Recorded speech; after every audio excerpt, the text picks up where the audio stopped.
Bismillahirrahmanirrahim. Assalamualaikum warahmatullahi wabarakatuh. Alhamdulillahirabbil alamin. Wassalatu wassalamu ala sayyidina Muhammad wa ala alihi wa sahbihi ajmain. Rabbi zidni ilma, Allahumma anfa'ni bima 'allamtani wa 'allimni ma yanfa'uni warzuqni ilman yanfa'uni. Dipancarkan dari Jalan Masjid Silaturahim nomor 36 Kalimangisi, Bubur Bekasi, Radio Silaturahim dan Rasil Visual untuk Islam yang satu. Ikhwan akhwat yang dirahmati oleh Allah Subhanahu wa Ta'ala, dimanapun Anda berada, senang sekali di malam hari ini saya Angga Aminuddin dapat kembali menyapa Anda. Bagi Anda yang berada di daerah Batam dan sekitarnya yang mendengarkan kami melalui Radio Sela FM, semoga kabar Anda sehat walafiat. Kami juga ingin menyapa Anda ikhwan akhwat yang berada di daerah Sukabumi yang selalu setia mendengarkan siaran-siaran Radio Silaturahim melalui Radio Latansa FM. Kami juga menyapa Anda yang berada di daerah Semarang, ada juga Anda yang berada di daerah Palembang, Bondowoso, Banyuwangi, Pontianak, atau dimanapun saja Anda berada, yang selalu setia mengikuti siaran Radio Silaturahim melalui siaran streaming Rasil yang bisa Anda akses melalui www.radiosilaturahim.com. Anda juga bisa terus menyimak siaran-siaran Rasil ataupun rekaman-rekaman acara-acara talk show ataupun program-program acara lainnya dengan cara buka YouTube channel Rasil. Jadi ketika Anda membuka YouTube, tinggal diketik Rasil TV. Di situ tersimpan banyak video, dialog seluruh acara-acara atau program acara Radio Silaturahim. Di malam hari ini kami hadir dalam acara Bincang Rasil, Ikhwan Akhwat. Kami menghadirkan narasumber kita yang sudah tidak asing lagi, Ibu Profesor Dr. Amani Lubis. Alhamdulillah telah bersama kami. Assalamualaikum warahmatullahi wabarakatuh, Ibu. Waalaikumsalam warahmatullahi wabarakatuh. Sehat ya, Bu ya? Alhamdulillah. Kalau Bu Amani dalam menjaga kesehatannya apa, Bu? Ada olahraga khusus? Iya tentu ya, kita ada olahraga, kemudian menjaga makanan ya. Kalau tidur sudah sedikit itu. Sedikit ya? Ya, betul nggak katanya kalau makin usia tambah itu makin sedikit tidurnya? Itu betul. Ya itu saya alami juga. Gitu. Tapi dari kecil memang saya tidur memang kurang. Artinya tidak lama-lama begitu. 6 jam berturut-turut itu jarang sekali. Apalagi sekarang. Ya. Iya. Apalagi sekarang lebih sibuk lagi gitu ya. Nah, kita akan mengangkat topik yang sangat sesuai dengan aktivitas beliau sebagai seorang dosen dan juga beliau amanahnya saat ini menjadi rektor di Universitas Islam Negeri Syarif Hidayatullah Jakarta. Kita akan mengangkat topik mengenai sistem pendidikan dalam Islam, dan subbahasannya salah satunya adalah kita akan mengupas sebenarnya tujuan pendidikan dalam Islam itu seperti apa, lalu kepribadian Islam, sahsiah Islam itu dalam pendidikan seperti apa. Sebelumnya kita akan juga kupas potret pendidikan di Indonesia saat ini, dan kita ingin mengetahui sebenarnya karakteristik guru pengajar yang Islami itu seperti apa. Nah, kami mengangkat topik ini apalagi di bulan-bulan sekarang ya, Juli Agustus ini lagi bulannya pendidikan istilahnya seperti itu. Iya. Dan isu-isu pendidikan juga cukup hangat. Iya, setelah Syawal ini, Bu, dari mulai isu mengenai zonasi sekolah gitu ya, isu juga mengenai penerimaan siswa mahasiswa baru gitu ya, dan juga banyak kekhawatiran orang tua ketika menghadapi tahun ajaran baru itu. Biasanya kekhawatiran itu, aduh ini anak tuh akan betah nggak ya sekolah di sini, akan sesuai nggak sih kuliah di sini, apalagi melihat sebenarnya pendidikan itu arahnya ke depan seperti apa sih di era milenial sekarang gitu ya. Sementara prinsip mereka itu udah pegang teguh terhadap Islam gitu, karena kan Islam juga pasti mengatur hal pendidikan begitu Ibu ya. Betul. Nah, sebagai pengantar Ibu dari topik kita di kesempatan kali ini, apa yang disampaikan? Ya, bismillahirrahmanirrahim. Alhamdulillah wassalatu wassalamu ala rasulillah, amma ba'd. Terima kasih Mas Angga yang telah mengantarkan kita pada tema penting tentang pendidikan dalam Islam. Pendidikan dalam Islam tidak hanya mencakup bagi kanak-kanak yang sudah lahir, kemudian sudah lari-lari, lalu sudah mau diajarkan membaca, kemudian meningkat di tingkat ibtidaiyah, sanawiyah, aliyah atau SD, SMP, SMA, dan bahkan perguruan tinggi sampai studi lanjut. Bukan hanya itu saja yang namanya pendidikan dalam Islam, tapi pendidikan dalam Islam juga dimulai dari masa kehamilan. seorang ibu sedang mengandung anaknya, ini adalah juga sudah mulai masa pendidikan bagi anaknya, termasuk bagi ayah. Nah, jadi dalam kehamilan itu ayah juga memberikan pendidikan-pendidikan kepada anaknya, karena jiwa kita, jiwa ayah dan anaknya nyambung, apalagi jiwa ibu dan anaknya yang sedang dikandungnya juga menyambung. Oleh karena itu keluarga kecil, yang artinya keluarga yang baru mulai, yang bahagia, itu akan mendidik anak-anaknya sejak masa kandungan hingga tentu masa sekolah dan dewasa. Dalam Islam, pendidikan rohani dan jasmani menyatu. Tidak mungkin ada pendidikan rohani. Rohani ini artinya pemenuhan pengetahuan ya secara kognitif, kemudian etika moral yang diambil dari ajaran agama, itu adalah sisi rohani. Kemudian sisi jasmani adalah pendidikan terhadap bagaimana pengetahuan bagaimana supaya jasmani sehat, berolahraga, lalu memanfaatkan jasmani kita ya, jasad kita ini dengan hal-hal yang positif, itu sangat diperhatikan oleh Islam. Tentu kita tidak lupa tentang nasihat-nasihat Luqmanul Hakim, Sayyidina Luqman Al-Hakim, yang telah di dalam Al-Quran diabadikan nasihat-nasihat yang sangat mulia kepada anaknya, dan ini merupakan pendidikan terhadap prinsip-prinsip kehidupan agar sang putra bisa hidup dengan bahagia, juga mempersiapkan akhirat nanti dengan bahagia, dengan lancar. Nah, saya hanya mengutip sedikit saja. A'udzubillahi minasyaitonirrajim. Bismillahirrahmanirrahim.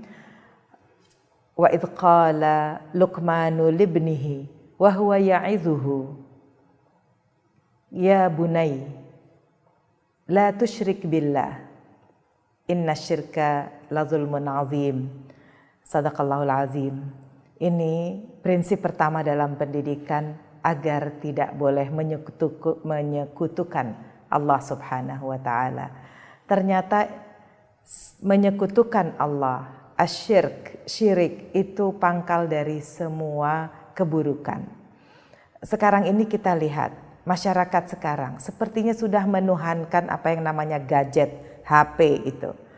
Sudah menuhankan sekolah, sudah menuhankan kurikulum, sudah menuhankan komputer, sudah menuhankan uang, apalagi sudah sangat manusia perhatiannya sudah menuhankan benda-benda. Nah, inilah yang kita menjadi prihatin. Bukan Islam melarang kemajuan teknologi, bukan Islam melarang pakai gadget, komputer, atau memanfaatkan dunia maya, bukan begitu. Tetapi harus ada unsur-unsur pendidikan kepada si pemakai. Harus diingatkan terus bahwa alat-alat ini merupakan media, bukan tujuan kita untuk memperoleh pengetahuan, dan tujuan akhir kita berpendidikan dan juga berwawasan, bukan seperti itu. Jangan lupa bahwa Allah langsung bisa memberi pengetahuan tanpa lewat alat-alat itu. Masih banyak media kita belajar alam semesta, kehidupan berkeluarga, bermasyarakat, mengenal kehidupan lainnya dari manusia, kehidupan di bawah laut, kehidupan komunitas-komunitas serangga, hewan seperti semut, seperti lebah. Ini semuanya pengetahuan yang menjadi ajang edukasi buat kita semua. Nah, untuk itu sedikit sekali bedanya antara menuhankan HP, gadget, dan juga harus menuhankan Allah yang tidak mau sekutu bersamanya. Nah, jadi bagaimana kita menggunakan alat-alat ini sebagai media? Nah, tentu alat-alat ini, alat-alat canggih ya, itu penggunaannya adalah untuk menambah wawasan, tetapi tetap di batin kita, di benak kita, bahkan di akal sehat kita mengatakan bahwa ini adalah alat-alat dan bukan yang terpenting di dunia ini. Di dunia ini yang terpenting adalah bagaimana kita menjalankan dan patuh kepada ajaran Allah Subhanahu wa taala. Oleh karena itu, nasihat pertama Luqman Al-Hakim kepada putranya adalah la tusyrik billah. Sama juga kita dalam hubungan kemanusiaan. Ternyata ada strata-strata dalam kehidupan sosial. Ada majikan, ada bawahan. Ada guru, ada murid. Ada orang tua, ada anak. Ada bos, ada bawahan. Itu tidak bisa kita pungkiri. Tetapi bagaimana jangan hubungan di antara kedua ini melampaui batas sehingga sepertinya ada perbudakan. Ya, jadi atasan memperbudak yang bawahannya. Orang tua juga sangat mengeksploitasi anak-anaknya. Atau guru juga sangat merendahkan murid, dianggap tidak tahu. Nah, konsep-konsep seperti ini tentu tidak bisa lagi di zaman sekarang. Kita tidak ada sistem perbudakan. Jadi perbudakan yang dilarang oleh Al-Quran bukan semata manusia yang diperjualbelikan, tetapi perbudakan di masa modern pun juga ada. Itu sebabnya karena kita kurang pengetahuan dan juga ada eksploitasi sesama manusia. Nah, untuk itu pendidikan kita perlu samakan persepsi kita bahwa pendidikan sangat perlu dilakukan di dalamnya inovasi. Kreativitas kita sangat dibutuhkan supaya bisa sejalan dengan perkembangan zaman. Alat-alat canggih ada, tetapi itu adalah salah satu media untuk mencapai tujuan pendidikan. Kemudian guru murid ada, itu juga salah satu media manusia memperoleh pendidikan. Tetapi bukan satu-satunya jalan, karena masih banyak lagi yang kita bisa jadikan media untuk memperoleh pendidikan. Itu sebagai pengantar yang saya bisa sampaikan. Tujuan pendidikan di Indonesia ini kan kalau berdasarkan undang-undang untuk mencerdaskan kehidupan bangsa gitu ya. Sementara kalau pendidikan Islam sendiri tujuan utamanya untuk membentuk kepribadian Islam. Nah, ini dari perbedaan ini apakah bisa sejalan Bu Aman ini antara tujuan pendidikan umum dengan tujuan pendidikan Islam? Sehingga akhirnya ketika dalam prakteknya kita melihat pendidikan Islam itu masih di bawah pendidikan umum lah gitu. Ini bagaimana melihat fakta ini? Baik, tadi kalau ditanya apakah sejalan tujuan pendidikan Islam dan tujuan pendidikan nasional, tentu sangat sejalan. Karena tadi kalau sesuai dengan tujuan pendidikan nasional untuk menyejahterakan anak bangsa, dan dari Undang-Undang Dasar pembukaan Undang-Undang Dasar Negara Republik Indonesia 1945 itu juga diungkap bahwa untuk membangun manusia Indonesia seutuhnya. Nah, jadi dari seutuhnya ini kita paham bahwa manusia utuh adalah jasmani dan rohani. Manusia yang utuh adalah fisik dan mental. Sehingga kesejahteraan yang diperoleh oleh anak bangsa Indonesia harus mencakup rohani dan jasmaninya. Nah, dengan demikian kesejahteraan bukan hanya melalui pendidikan, bukan hanya ke ekonomi, tetapi juga pemenuhan sisi rohani dari manusia, dari bangsa Indonesia. Untuk itu ada Kementerian Agama, ya, itu untuk mengatur semua bahwa manusia Indonesia ini pada dasarnya beragama, agamanya apapun, tetapi sangat beragama, agamis atau religius gitu ya. Nah, ungkapan-ungkapan ini betul bukan hanya main-main, dan budaya tradisi Indonesia selalu mengaitkan kehidupan bangsanya dengan sosok yang gaib. Tentu bagi umat Islam sosok gaib itu adalah Allah Subhanahu wa taala. Karena Allah Maha Kuasa, Allah Maha mengatur, Allah Maha melihat, Allah Maha mendengar, dan kita memahami sifat-sifat Allah dan perbuatan Allah ini, maka kita juga sangat bisa memahami bahwa Allah Subhanahu wa taala mengayomi kita semua. Kita hidup di dunia memang kelihatannya adalah sangat materialistik ya.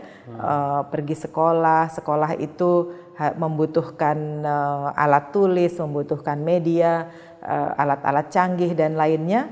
Tetapi kita harus ada sisi spiritualnya dan sisi moralitasnya, bahwa di sini di ajang edukasi ini harus ada saling hormat menghormati sesama manusia, harus ada diingatkan bahwa Allah adalah sosok yang maha kuasa, yang akhirnya kita hidup di dunia ini adalah memang untuk mengabdi dan juga menyembah Allah Subhanahu wa taala. Di dunia pendidikan sangat mudah ini kita temukan ya, karena biasanya siswa mau menerima nasihat, lalu guru selalu mau menasehati. Nah, inilah yang dinamakan dunia yang ideal ya, bisa menemukan nasihat di lingkungan sekolah. Guru harus peduli dengan kalau ada yang tidak benar ya. Tetapi proses pendidikan itu adalah mempersiapkan masyarakat, menyiapkan anak bangsa untuk bisa hidup mengabdi bermanfaat di negerinya setelah keluar dari sekolah.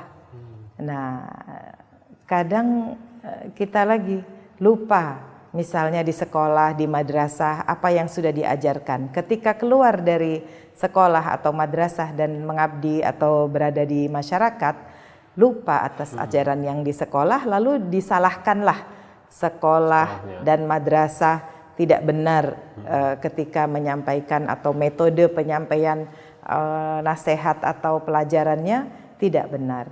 Nah, ini kadang jadi apa ya? Jadi bumerang sebenarnya buat kita sendiri, mengeritik situasi madrasah atau sekolah, tetapi kita tidak memberi solusi. Dan kritiknya terlalu banyak sehingga akhirnya kita percaya bahwa ternyata pendidikan di Indonesia lemah. Padahal subhanallah, jumlah sekolah dan madrasah, pesantren di Indonesia ini super sekali. Super banyak. Artinya tidak ada di negara manapun yang sebanyak di Indonesia. Ya, di Amerika pun yang jumlah penduduknya 300-an ya, 360 juta lebih, itu sekolahnya atau perguruan tingginya tidak sampai 4.500 seperti di Indonesia. Ya, 4.500 baik yang di bawah Kemenristek-Dikti ataupun di Kementerian Agama, atau lembaga-lembaga kementerian lainnya yang juga punya sekolah-sekolah. Nah, juga jumlah pesantren, sekolah yang namanya boarding school ya, berdasarkan keagamaan di Indonesia juga 35.000 lebih di kota-kota, di kabupaten, sampai ke desa-desa, sampai di pegunungan, di pesisir, dimanapun itu. Itu adalah ajang pendidikan bagi anak bangsa yang siap di masa yang akan datang, tidak terlalu lama masa depannya ini, akan membangun peradaban kemanusiaan yang hebat sekali di bumi Nusantara ini. Untuk itu kita harus percaya. Adapun sistem pendidikannya masih kurang, fasilitas masih kurang, itu harus dipenuhi. Tetapi kalau dikritik terus, akhirnya nanti para pendidik ini kehabisan langkah, nanti tidak mau menasehati atau justru salah menasehati mahasiswa atau siswa, ini jadi kontraproduktif. Untuk itu marilah kita secara nasional mengkaji, melihat situasi pendidikan di Nusantara, di bumi Indonesia ini secara objektif, sehingga kritik-kritik tidak terlalu tajam. Tetapi kita mari membangun bersama pendidikan generasi muda agar bisa tercapai manusia yang anak bangsa yang sejahtera, membangun manusia Indonesia seutuhnya. Baik, sekilas tadi sudah digambarkan ya potret pendidikan di Indonesia saat ini. Nah, saya menyambung ke ini Bu Amani, ketika pendidikan Islam kita bicarakan, pasti kita akan melihat peran lembaga-lembaga keislaman dan juga peran-peran organisasi ormas-ormas Islam. Ya.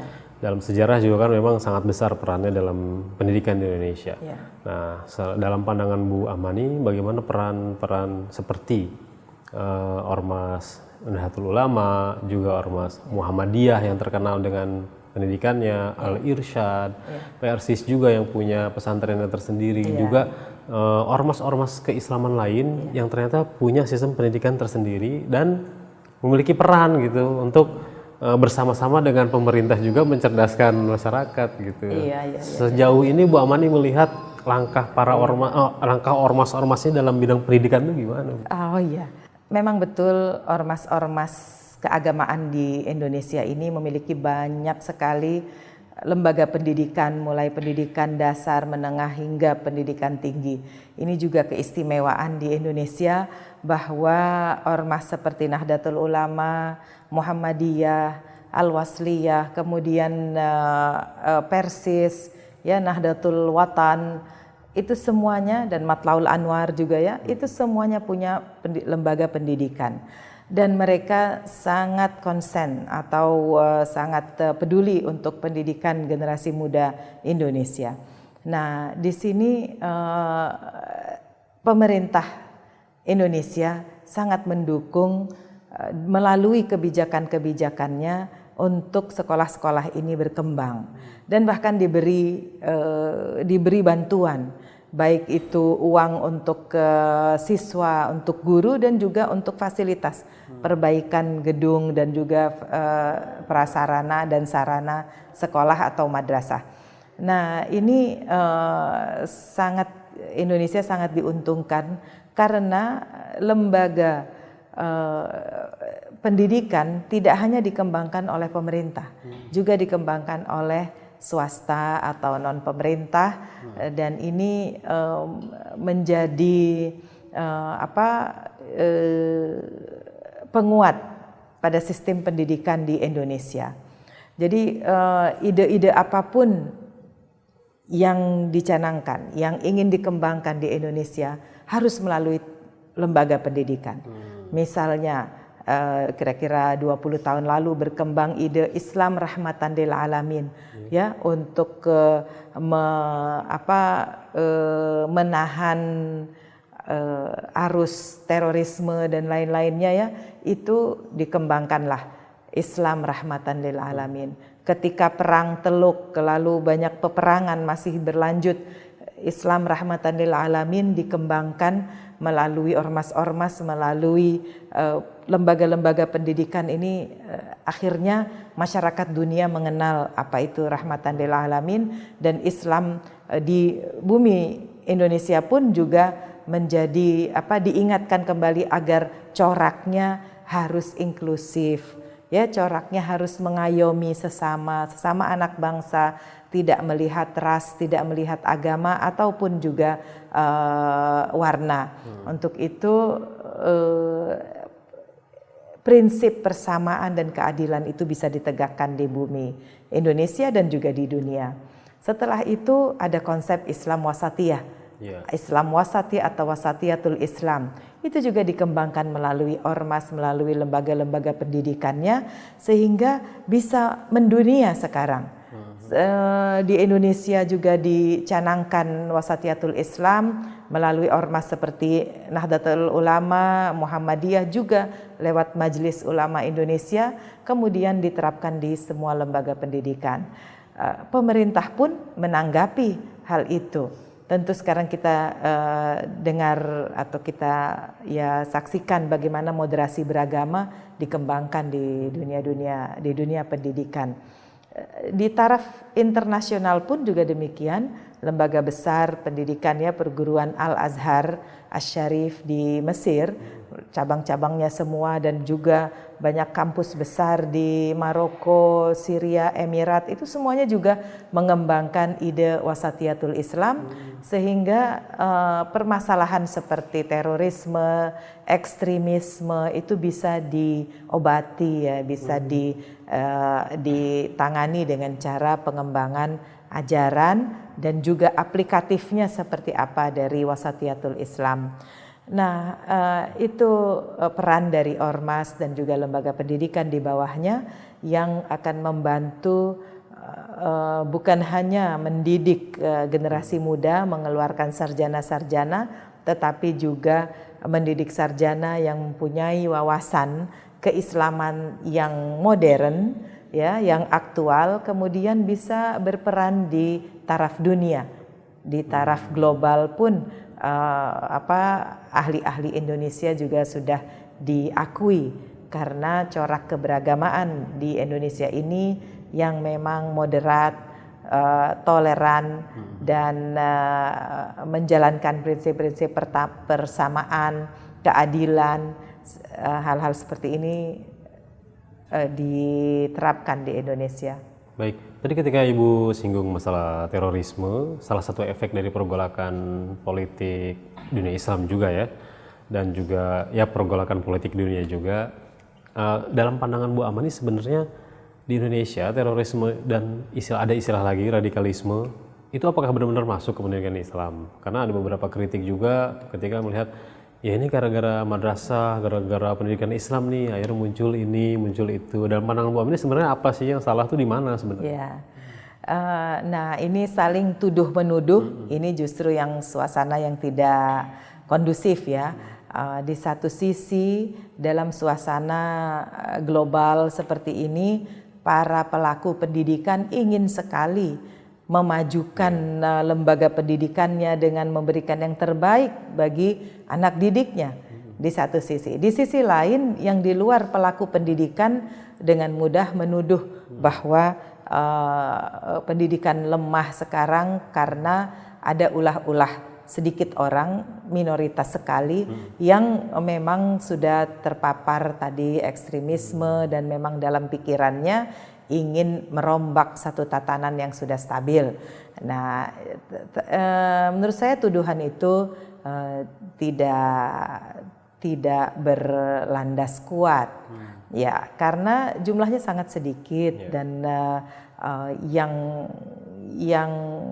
kita lihat kalau pelaku-pelaku teroris ya, aksi teroris itu mereka bukan ada di lembaga pendidikan resmi, bukan di lembaga pendidikan ormas yang tadi disebutkan, yang besar-besar atau yang kecil pun juga sangat tidak mengikuti tidak mendidik hal seperti itu. Tapi ekstremisme bahkan militerisme ya, mendidikan mereka menjadi militan itu justru dibentuk di kelompok-kelompok yang di luar sistem pendidikan yang ada di dalam sistem nasional.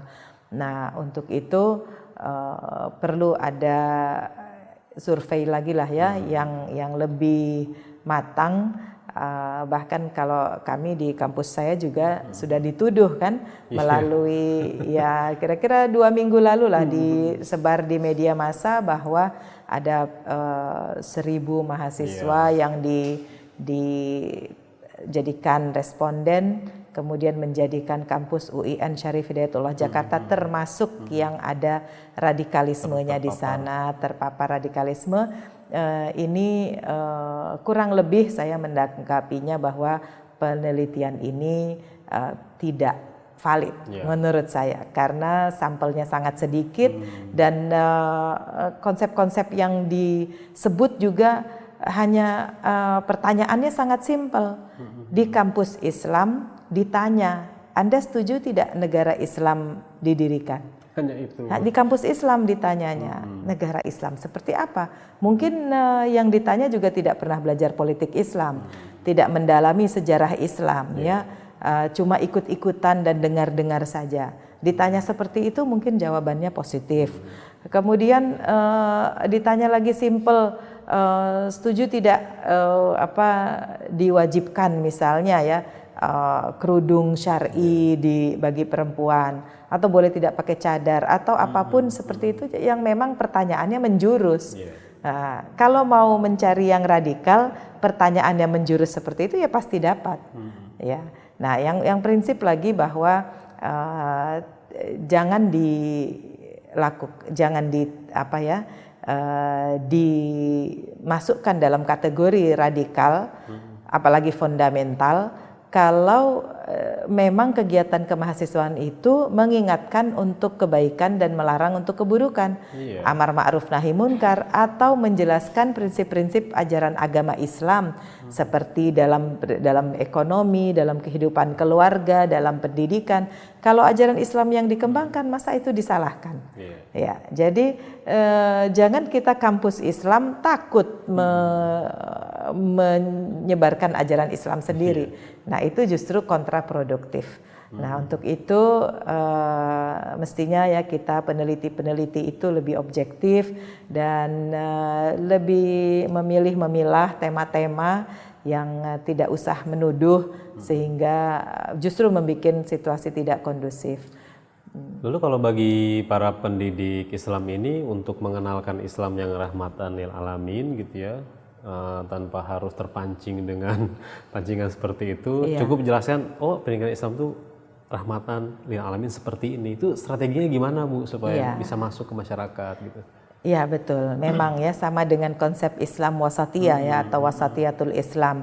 Tentu di situ secara teoritik kita sudah banyak baca. Kalau mau mengembangkan moderasi beragama atau wasatiyatul Islam itu pertama harus mementingkan keadilan ya, persamaan hak, kemudian toleransi, keseimbangan, lalu saling tolong menolong, mengasihi sesama, peduli terhadap sesama. Itu prinsip-prinsip kemanusiaan. Ya, bukan hanya ada dalam Islam, tapi di agama lain mungkin juga ada prinsip-prinsip kasih sayang, toleransi itu juga ada. Nah, tetapi kita sebagai bangsa Indonesia, maka kita akan terapkan bagaimana Islam rahmatan lil alamin, ya prinsip-prinsip itu kita aplikatifkan. Di dunia pendidikan kita kenal dengan metode atau epistemologi integrasi keilmuan. Ya, itu saya percaya betul bahwa mahasiswa ketika diajarkan ilmu menggabungkan dengan konsep-konsep ilmu lain, kalau dia eksak ya ilmu-ilmu eksakta digabung dengan ilmu-ilmu sosial, ilmu-ilmu keagamaan, maka hasilnya nanti akan beda.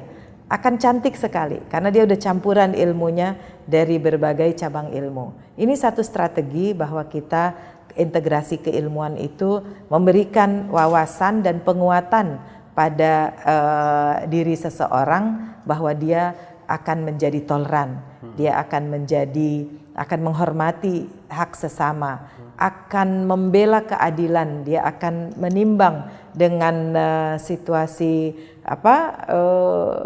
dalam dirinya bahwa dia akan menyatakan yang adil itu adalah yang lebih bagus daripada yang tidak adil. Dengan demikian keburukan, ketidakadilan, ketimpangan sosial, kemaksiatan itu semua bisa dikurangi karena pendidikannya bersifat inklusif, pendidikan bersifat toleran, dan juga pendidikan bersifat mengayomi sesama dan juga berwawasan global, universal. Ini yang saya ingin kembangkan dan sudah dikembangkan di kampus-kampus Islam. Itu pun nanti akan akhirnya merumuskan kurikulum yang ini ya, istilahnya tuh yang langsung bisa digunakan di masyarakat gitu ya.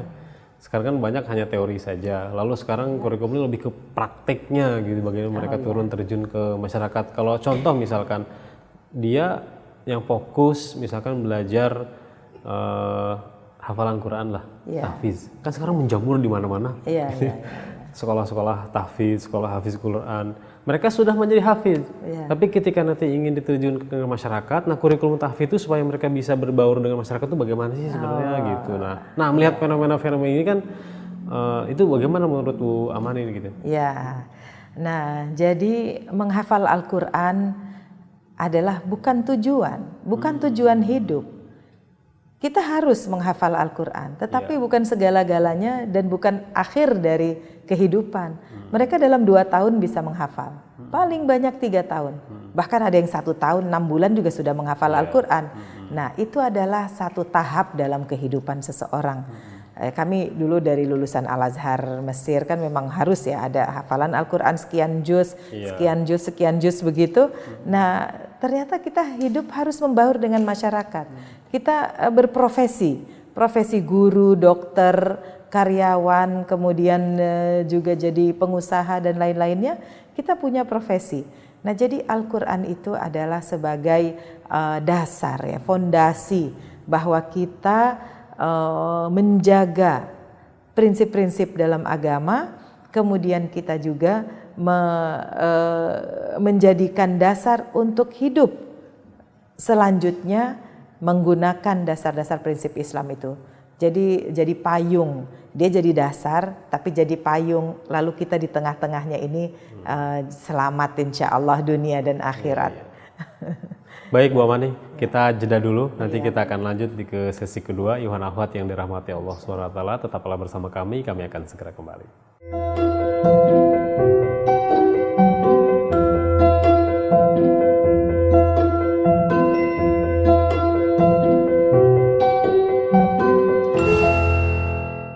Radio Silaturahim dan Rasil Visual untuk Islam yang satu, Ikhwan akhwat yang dirahmati Allah SWT. Terima kasih masih bersama kami dalam acara Bincang Rasil.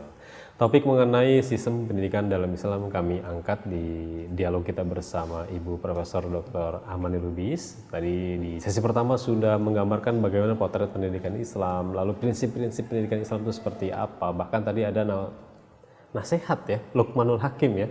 Itu memang dijadikan istilahnya tuh dasar pendidikan Islam apa? Nasihat Luqmanul Hakim. Iya, memang nasihat Luqmanul Hakim 16 atau 17 item. Pertama, tidak boleh menyekutukan Allah, kemudian menjaga hawa nafsu, harus berdiam, ya tidak diam kalau tidak diperlukan dia bicara, seperti ungkapan diam adalah emas. Itu rupanya Luqmanul Hakim sudah pakai prinsip seperti itu. Kemudian ya hal-hal yang memang sejalan dengan pendidikan, artinya harus berjuang, bekerja keras, teliti, menghormati orang tua, menghormati yang lebih tua, itu semuanya ada dalam nasihatnya. Bu, bicara tentang pendidikan Islam kan ini bidang yang sudah Ibu dalami puluhan tahun ya. Lalu pengalaman Ibu ke berbagai negara, Ibu lihat pendidikan di Indonesia dibandingkan dengan pendidikan negara Islam. Juga pendidikan yang negara bukan Islam lah ya, gitu ya. Yang sistem pendidikannya pasti berbeda-beda. Ibu melihat potensi Indonesia dengan negara lain bagaimana, Bu? Ya, Masya Allah, saya lihat perkembangan pendidikan di Indonesia pesat. Ya, pesat. Artinya dengan kemajuan ekonomi di Indonesia, pertumbuhan ekonomi yang juga pesat ya dibanding yang lain, di atas 4 ya, bahkan 5,1 atau 5,2 pertumbuhan ekonomi setiap tahun. Ini menjadikan sistem pendidikan dan juga pelaksanaan pendidikan di Indonesia juga maju.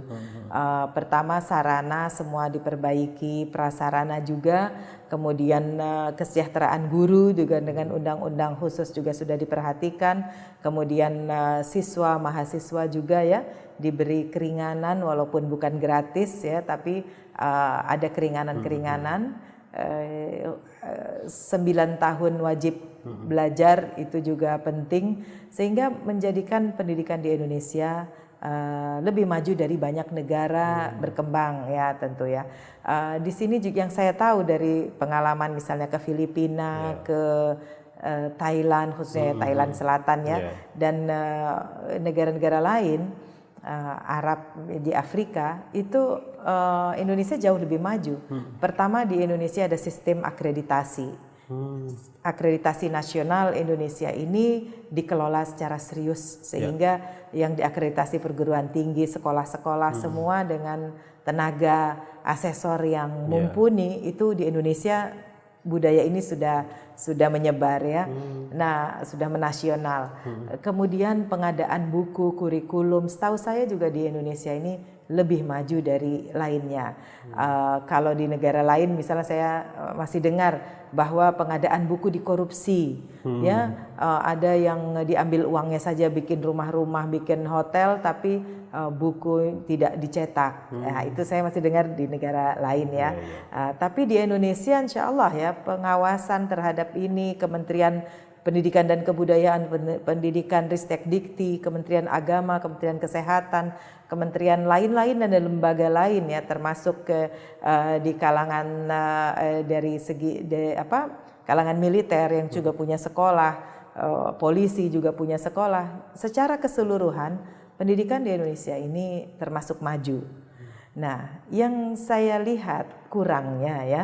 Kurangnya apa, Bu? Kurangnya adalah yang harus dievaluasi ya. Iya, kurangnya adalah etos belajar. Etos belajar yang saya lihat kurang dibanding beberapa negara tetangga atau juga beberapa negara besar lainnya. Bahkan di beberapa negara Arab pun di sana etos belajarnya sangat kuat. Nanti dampaknya pada etos kerja. Iya. Nah, etos belajar itu apa? Artinya perhatian terhadap prestasi untuk memperoleh nilai tinggi dan juga memanfaatkan dari informasi akademik yang diraih. Penelitian-penelitian, jiwa meneliti itu masih lemah di kita. Jadi masih berbudaya dicekoki gitu ya oleh guru, ilmunya ini ya dihafal kemudian dikembangkan. Mereka juga kadang melakukan riset, tetapi etos secara umum kondisi di mana ketika ada siswa atau mahasiswa belajar di rumah, maka keluarga itu suasananya belum mendukung 100%. Yang saya lihat misalnya di dunia Arab ya, Syria, Lebanon atau Mesir, Sudan. Kalau anak-anak udah mulai belajar di rumah, itu tidak boleh diganggu. Tidak boleh disuruh-suruh misalnya ayo beli ke warung atau disuruh-suruh begini, enggak. Jadi memang keluarga mengkondisikan 4-5 jam dalam satu hari anak-anaknya harus belajar. Di sini kayaknya kurang ya. Di sini anaknya disuruh belajar tapi TV tetap nyala gitu. Gadget dikasih. Oh iya, gadget dikasih. Alasannya belajarnya di situ kan. Iya. Anak-anak saya juga begitu. Belajarnya ini lagi belajar mah lihat gadget. Oke, mudah-mudahan benar ya. Memang mendukung. Jadi adanya dunia maya ini sangat cepat mendukung memberi informasi. Nah, etos belajar adalah bahwa kita benar-benar tekun mempelajari, mengkaji buku pelajaran, kemudian meringkas lagi sendiri, lalu mengulang, bisa memahami, bisa menceritakan kembali ringkasan dari pelajaran yang diperoleh, bisa mengembangkannya dalam riset. Itu yang saya lihat kurang.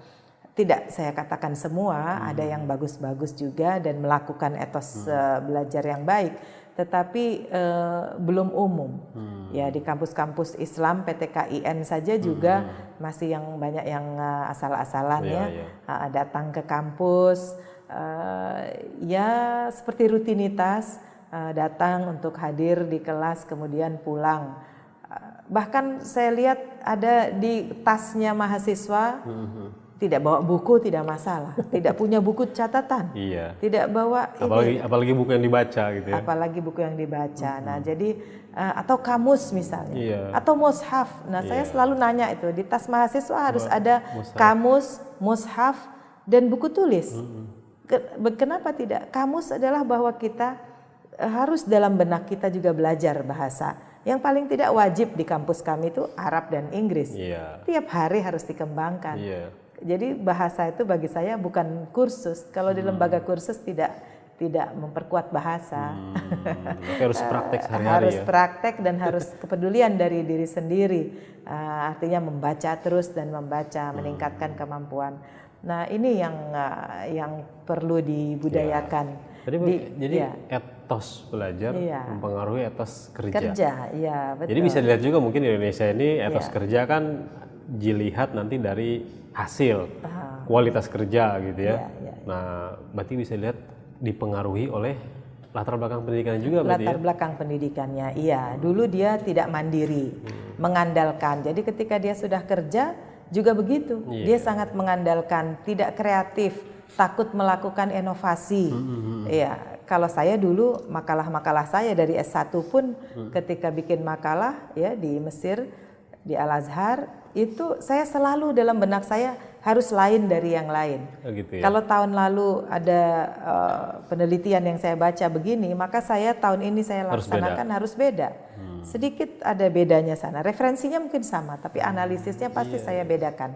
Sampai waktu sudah di S2 juga demikian. Banyak makalah beredar tentang tema yang saya bahas. Saya tidak pernah meniru.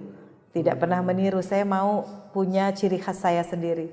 Nah itu kan semangat ini harus dibangun dari masa pendidikan. Sehingga ketika kita mulai bekerja pun jadi dosen juga maunya saya lain dari yang lain. Ketika ya mahasiswa akan selalu ingat apa yang saya ajarkan. Kalau saya selalu mengajar sejarah atau perkembangan politik atau lainnya itu dengan peta misalnya. Nah mahasiswa seumur hidupnya tidak akan lupa bahwa Ibu Amani mengajar itu pasti dengan peta dan digambar sendiri di papan tulis. Digambar gitu. Iya, walaupun mereka juga sudah punya peta itu. Biasanya guru geografi itu yang kalau ngajar pakai iya, peta ya. kalau saya karena sistemnya integrasi Sejarah ya. Jadi sejarah, geografi, ilmu sosial, antropologi, etnologi, studi-studi agama, semua itu dalam satu peta bisa dijelaskan. Gitu ya. Iya, jadi terkesan baik yang S1 atau S2 bahkan S3 pun mereka masih ingat Ibu Amani mengajarnya dengan ciri khas tertentu. Nah, untuk itu inovasi kreativitas itu sangat diperlukan. Ya, caranya bagaimana dosen atau mahasiswa juga berkreasi harus banyak baca dan banyak melihat ke dunia luar ya, ke mancanegara melihat. Dan saya yakin betul ayat Al-Quran ya yang memerintahkan kita harus belajar melihat dunia ini. Ya, afala tanzuruna ilal ibili kaifa khuliqat wa ilal jibali kaifa rufi'at. Subhanallah, itu pertanyaan sangat menggugah. Masa kita baca setiap hari ayat itu tapi kita tidak pernah lihat apa itu jenis-jenis hewan dan bagaimana bagaimana berkembang biak, bagaimana dikembangkan. Itu kan perintah supaya manusia menyiapkan, umat Islam wajib menyiapkan ternak untuk makanan yang mencukupi bagi kemanusiaan semua. Itu tentang ketahanan pangan tuh ya. Nah, ketahanan pangan betul itu adalah harus dipikirkan. Ya, jadi bukan hanya terjemah letterlek ya, tetapi tafsir itu bisa meluas ke mana sehingga ketahanan pangan dari sana. Ya, ketahanan sumber daya alam. Kita melihat gunung bagaimana berdiri, bagaimana bumi juga bergerak. Bagaimana diciptakan bumi ini bentuknya bola? Ada alasannya, ada rumus-rumusnya juga sehingga dia bisa berputar, beredar pada orbitnya dan berada dalam galaksi Bima Sakti. Ini semuanya tentu ada rumus-rumusnya. Nah, ini jadi keterkaitan satu ilmu dengan ilmu yang lain inilah yang menjadikan kita bisa berkreasi dan berinovasi. Lalu ketika kita bicara pendidikan Islam ya Bu Amani, apalagi Bu Amani pernah kuliah di Mesir ya. Saya mau tanya tuh sebenarnya hubungan Indonesia dengan beberapa negara di Timur Tengah, khususnya Mesir, kalau saat ini kan Saudi, Suriah, Sudan gitu ya, sudah masuk ke benua Afrika, Maroko juga. Tunisia, Itu hubungan sejarah dan hubungan hingga saat ini kenapa ya? Kalau untuk khususnya anak pesantren lah, yang mereka mengenyam pendidikan Islam, tempat-tempat tadi itu masih jadi kiblat gitu. Wah, saya harus kuliah di sana gitu ya. Kalau belum kuliah di sana tuh belum lengkap sepertinya begitu ya. Seperti itu. Bu Amani melihat fenomena ini bagaimana sih? Baik dari sisi sejarah, karena kan ulama-ulama terdahulu juga ternyata lulusannya Timur Tengah semua gitu ya. Betul. Jadi kalau bagi kalangan pesantren ya kenapa pergi ke Timur Tengah? Pertama memang masih menganggap bahwa Timur Tengah ya khususnya wilayah Afrika Utara, wilayah Syam ya dan Jazirah Arabia itu pusat-pusat kajian Islam karena menggunakan bahasa Arab. Itu intinya menurut saya. Karena di pesantren, di sekolah bahasa Arabnya setengah-setengah. Atau dikembangkan bahasa Arab ala Indonesia. Sehingga mereka sendiri juga belum puas. Coba kalau dibikin benar-benar seperti sistem di Maroko misalnya ada di sini. Bahasanya meyakinkan bahasa Arabnya. Seperti di Syria atau seperti di Yaman. Puas kok mahasiswa di sini dan siswa serta santri di sini akan puas. Tetapi ini masih ke sana karena bahasa Arabnya di sini belum sempurna. Oh gitu. Nah, jadi itu yang saya lihat dari ya. Walaupun saya belajar ke Al-Azhar bukan belajar bahasa Arab ya. Bukan, saya sastra Inggris. Bahasanya justru Inggris dan Perancis. Iya, karena saya pendidikan dari SMA-nya memang sudah di Mesir sehingga ketika meningkat ke universitas boleh memilih. Ya sebenarnya saya memilih kedokteran tapi saat itu tidak memungkinkan. Nah maka umum juga ya sastra Inggris dan bahasanya Perancis, Inggris dan Arab. Nah itu ya saya pandang cukup sudah belajar di Al-Azhar walaupun temanya materinya umum tapi sudah mengenyam pendidikan di Al-Azhar. Saya sambung S2 dan S3-nya di UIN Jakarta. Padahal di UIN Jakarta saya baru pertama kali baca buku-buku tentang filsafat Islam dari sumber aslinya ya. Baca dari Al-Kindi, Al-Farabi, Al-Ghazali justru di Ciputat. Kemudian saya belajar usul fikih juga baca Asy-Syatibi, baca Al-I'tisam dan lainnya karya Imam Syafi'i itu semuanya itu semuanya di Jakarta. Jadi tapi apa yang saya peroleh dari Al-Azhar, saya punya alatnya adalah bahasa Arab, Inggris, Prancis itu adalah alat untuk mengembangkan ilmu pengetahuan. Nah, jadi saya belajar dimanapun, tapi saya baca dari buku aslinya, tidak mengandalkan terjemahan, juga tidak membaca yang versi yang lebih singkat, tapi saya berusaha memahami bagaimana Al-Ghazali memahamkan kita dari segi filsafat ya, logika dan mantik penciptaan alam. Bagaimana dilawan bahasannya oleh Ibn Rushd, Tahafutul Falasifah atau Tahafut at-Tahafut itu ya. Nah itu indah sekali saya lihat. Dengan demikian prinsip sekali bahwa santri, mahasiswa, siswa di Indonesia mereka sudah memperoleh ilmu-ilmu kekinian. Mengapa mereka ingin lagi ke Timur Tengah mau mendalami dasar-dasar ilmu keislaman yang itu harus berbahasa Arab Fusha sehingga mereka tetap tujuannya adalah belajar ke sana. Nah, kalau kita pahami itu tidak serta-merta kita tuduh bahwa mereka mau belajar yang fundamentalis ya jadi fundamentalis ke sana dan mereka fanatik apalagi jadi ekstremis belajar ke sana karena di sana situasi politik yang gejolak sekarang, ada Arab Spring dan masih ada perang saudara, masih ada intervensi asing ya. Sebenarnya di sana tidak mapan sama sekali ya, tidak stabil. Kalau ngeliat kondisi politiknya gitu ya. Ya, tapi memang di sana pun dunia politik dan dunia pendidikan terpilah. Jadi Syekh Al-Azhar juga mengatakan bahwa mahasiswa harus belajar dengan baik. Kami sangat menghormati mahasiswa asing yang datang ke Al-Azhar. Jangan terpengaruh dengan situasi politik dan tidak boleh melangkah ke aktivitas politik di Mesir.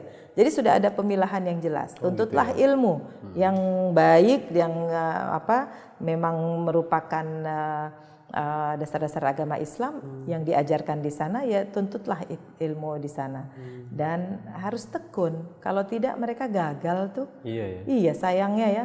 Dan sebagai informasi juga bahwa beberapa waktu lalu tingkat kelulusan tiap tahunnya mahasiswa Indonesia rendah sekali, cuma 40%. Yang di Al-Azhar? Al-Azhar dan banyak negeri di kampus, ya. Jadi prihatin. Jadi memang Anda bilang tadi bahwa semangat orang Indonesia belajar ke sana. Ya? Nah, etos belajar yang di sini diterapkan di sana. Akhirnya ketinggalan kalau di sana. Ketinggalan. Sampai 40% yang lulus, selebihnya tidak lulus dan mereka protes. Kalau kita orang asing maunya diberi status khusus, hafalan Qur'annya lebih dikurangi, bahasanya boleh tidak usah menjawab banyak-banyak, pertanyaannya harus beda dengan orang Arab, bukunya juga. Loh, kata Syekh Al-Azhar kalau mau begitu pulang aja ke kampungnya. Belajar sistem di sana aja kok mau ngatur Al-Azhar. Di sini Al-Azhar punya sistem sendiri, kita yang harus menyesuaikan diri di sana. Nah, orang Indonesia rupanya ya tertentu ya, tidak semua, saya tidak menggeneralisasi, tapi orang-orang tertentu tidak mampu beradaptasi dengan cepat, sehingga etos belajar yang di kampung, pesantren atau sekolah, madrasah dibawa ke sana. Ya, padahal di sana harus belajar bahasa Prancis, harus belajar banyak ilmu baru, ilmu-ilmu baru, selain beradaptasi dengan situasi sosial ekonomi di sana. Nah, itulah. Tapi sedikit demi sedikit generasi baru kita mulai paham ya, mulai berkembang, dan kita lihat juga mereka ketika pulang ke Indonesia juga bagus-bagus, jadi tokoh ya, jadi profesinya juga beda-beda, tidak hanya jadi pengajar agama tetapi bisa beda-beda, jadi diplomat juga, jadi hakim juga, jadi lain-lainnya. Kemudian ketika jumlah sedikit yang tadi terpengaruh dengan situasi radikal atau ekstrim yang di sana, sedikit sekali. Tetapi kita harus mengantisipasi agar generasi muda kita juga tidak terpengaruh dengan yang sedikit tadi. Betul. Ibu tadi menyinggung kitab-kitab karya ulama terdahulu yang menjadi rujukan disiplin ilmu ya di beberapa universitas Islam.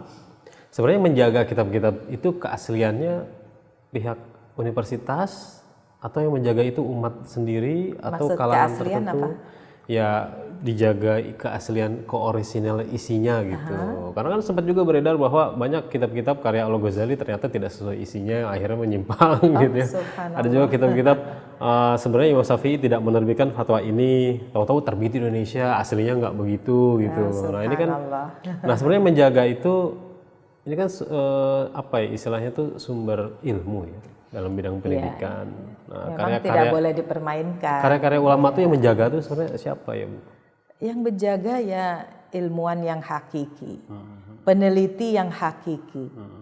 Kalau yang cuma main-main, superficial, artinya yang hanya kulit-kulitnya saja, ya itu tidak bisa dijadikan pegangan. Ya. Jadi buku-buku yang asli tetap ada. Itu gunanya pentingnya perpustakaan. Digitalisasi juga sudah berguna, sangat berguna, bahkan kita bisa merujuk langsung kitab-kitab sudah bentuk digital. Dan itu yang asli. Oleh karena itu ketika ada tuduhan ya, ada hal yang tidak masuk akal, seperti sekarang beredar kitab Bukhari Muslim ya di obok-obok atau dikritik habis-habisan ya, itu kita sudah tahu siapa yang mengkritik Bukhari khususnya itu kalangan tertentu, maka kita jangan termakan, jangan meragukan lagi. Nah, intinya bahwa kita ketika dihadapkan satu tantangan intelektual, akademik seperti itu, ya kita juga harus membaca, merujuk kepada kitab-kitab asli, kita teliti sendiri, baru kita bicara. Jangan hanya membantah tetapi tidak mendasar juga. Ya, jadi kalau yang sudah membaca dan menikmati belajar dari sumber asli, maka tidak lagi bisa digoyahkan ketika ada kajian-kajian baru yang dangkal, lalu dianggap inilah yang benar. Baik Bu Amani, kita sudah di menit-menit akhir ya pertemuan kita di kesempatan kali ini. Sebagai penutup, menuju kemajuan pendidikan Islam di Indonesia, sebenarnya apa sih yang harus kita lakukan dan kita capai, Bu? Baik, Alhamdulillah bahwa tema tentang pendidikan Islam di Indonesia penting sekali, khususnya pendidikan Islam dari segala tahapannya ya, dari sekolah, dari pendidikan dasar, menengah dan tinggi, penting sekali untuk dikembangkan. Tujuan dari pendidikan Islam di Indonesia adalah untuk mengubah karakter seorang dari yang tidak tahu menjadi tahu, ketika tahu pun juga harus berkreasi dan berinovasi. Oleh karena itu penting sekali sistem pendidikan diperkuat, sarana prasarana pendidikan di Indonesia juga diperkuat supaya keadilan dari segi pendidikan bisa tercapai di seluruh pelosok Indonesia. Pendidikan Islam Indonesia perlu ditingkatkan ya, dari segi tentu dari segi kurikulumnya harus di up to date kan sesuai dengan perkembangan zaman, kemudian metodologi mengajar, metode mengajar guru juga harus ditingkatkan termasuk dosen, lalu siswa juga atau mahasiswa juga memperbaiki etos belajarnya, sehingga dengan demikian pendidikan akan memperoleh hasilnya yang maksimal ketika lulus siswa mahasiswa ini atau santri bisa berkiprah di dalam masyarakat dengan positif dan juga bermanfaat. Terima kasih banyak Ibu. Ya, sama-sama. Semoga selalu sehat. Insya Allah kita rekaman lagi. Amin. Demikianlah ikhwan akhwat yang dirahmati Allah SWT, dialog kita di kesempatan kali ini. Semoga apa yang disampaikan oleh Ibu Profesor Dr. Amani Lubis bermanfaat. Amin. Kami undur diri. Mohon maaf atas segala kesalahan kata. Billahi taufiq wal hidayah. Subhanakallahumma wa bihamdika asyhadu an la ilaha illa anta astaghfiruka wa atubu ilaik. Assalamualaikum warahmatullahi wabarakatuh. Waalaikumsalam.